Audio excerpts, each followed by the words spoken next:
It was my first day as a teacher, but before I even started class, my students had already pranked me, but what they didn't know was that my real identity was a Navy SEAL operator, and the class I was assigned to was the most infamous one in the whole school. They had already scared away 20 teachers before me, but I believed I could get them back on track. The next day, I walked straight into the classroom. Good morning!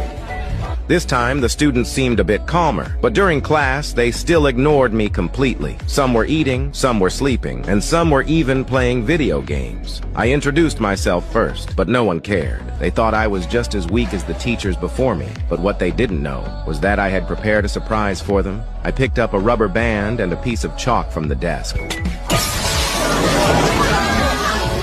In an instant, all of them were soaked, while I stood under an umbrella with a satisfied smile. 各位同學, welcome to my class! Even though I gave them a good lesson, they still had no interest in studying. To change them, I first allowed them to smoke in class, and announced that whoever correctly answered 3 of my questions could leave immediately. I asked one student to hand me a pack of cigarettes, then asked them what ingredients cigarettes were made of. 尼古丁. 你未舉手. 尼古丁. 仲有呢?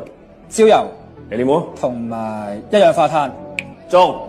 Tony answered all the questions correctly and walked out under the jealous eyes of everyone else. Everyone got excited. They all wanted to be the next one to leave. But that scene was noticed by the principal in the distance, and he clearly wasn't happy about it. But I didn't care at all. I kept teaching with my open and free methods, and continued explaining the components and dangers of tobacco. Gradually, the students began to enjoy my class. The next day, the student who loved smoking suddenly disappeared. I learned he had been working for a gang, so I went to get my student back. But they were extremely violent fighters, and when they saw I wasn't tall, they told me to get out. But when I heard my student crying for help inside and saw how terrified he was, I didn't hesitate for a second.